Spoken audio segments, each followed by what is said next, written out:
Hey, today I'm gonna show you how to turn plain flour into this amazing dish. And also I will show you how to turn spelt flour into this bowl of tastiness. Let's go! Oh, one more thing, wear an apron today because it's gonna get messy.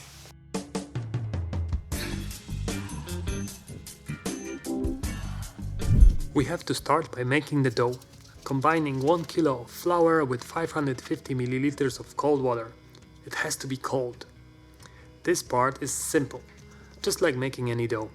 Knead, knead, knead for 10 minutes until it has a smooth texture.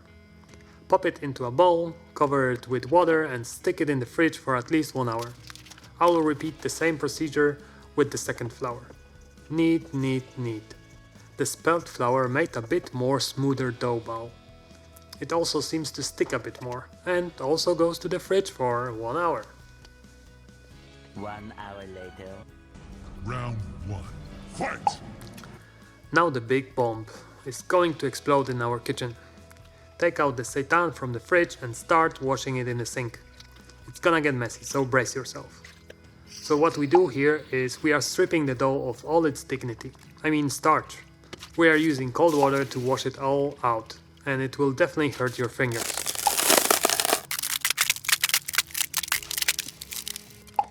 We repeat the process about 7 times until the water is more or less clear, or at least not white anymore. Some might say it's a waste of water, but in comparison how much water beef burgers require, it's a ratio 1 to 90, so for 1 liter of water used for wheat you need 90 liters for beef.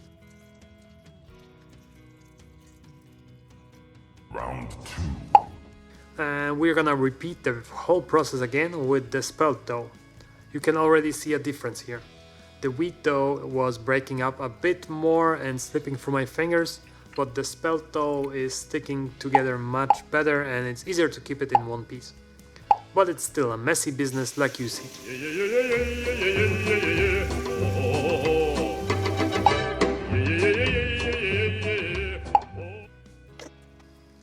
Now it's time for weighing.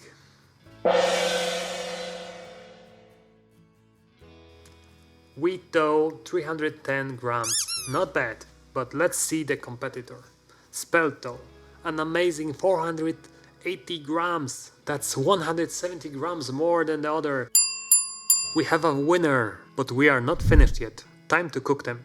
We have 2 options. For the first one, place your dough in a hot frying pan, cover it with veggie stock, about 750 milliliters is enough, and add some soy sauce. Then put a big pot on top of it. I cover the bottom of the pot with a bit of liquid from the pan, so later it will let loose easily. The pot is supposed to weight it down to keep the texture firmer. It should simmer on low heat for about 45 minutes. For the second option, I'm stretching the dough into a long flat shape and then cutting it into 3 stripes.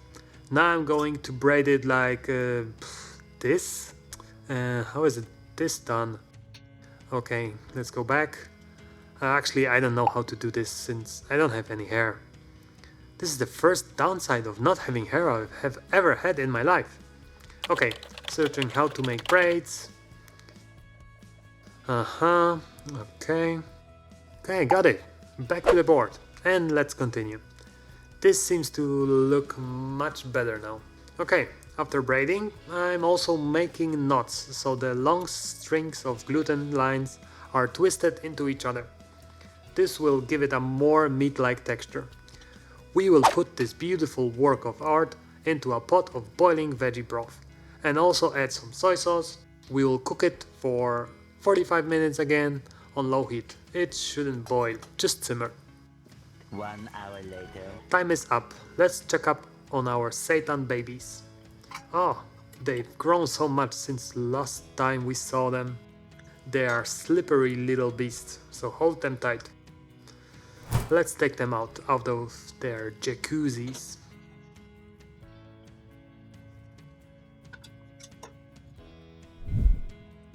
Let's analyze their texture a bit.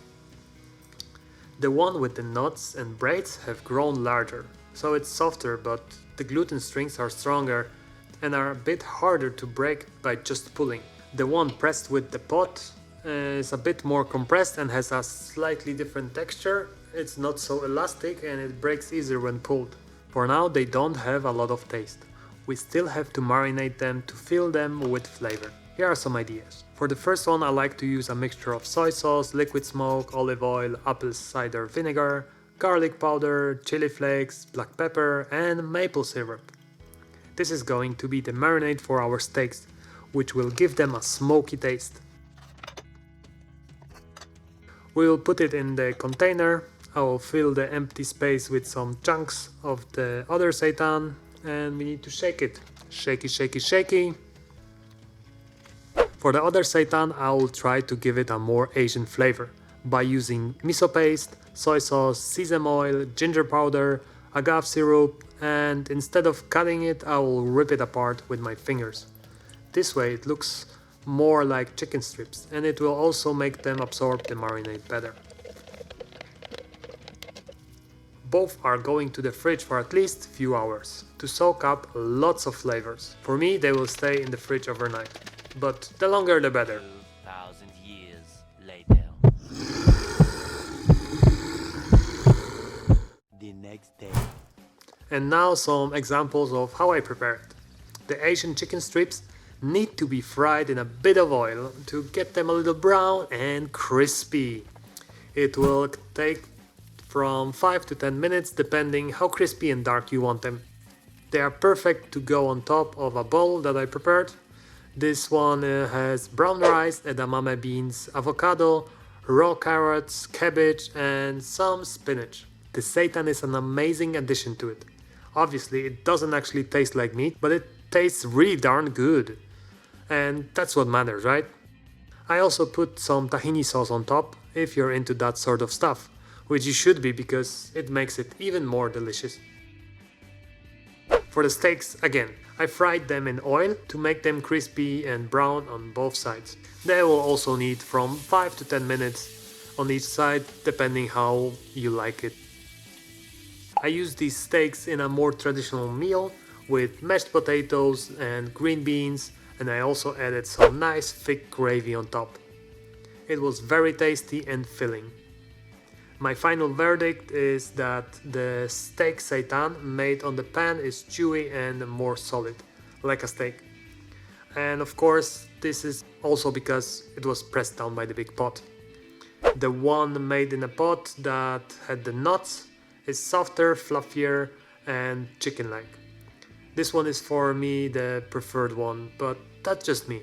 Both options were tasty, but the flavor depends mainly on the marinade. Which one would you prefer? Let me know in the comments. And that's all for today. Thanks for watching and see you in the next video.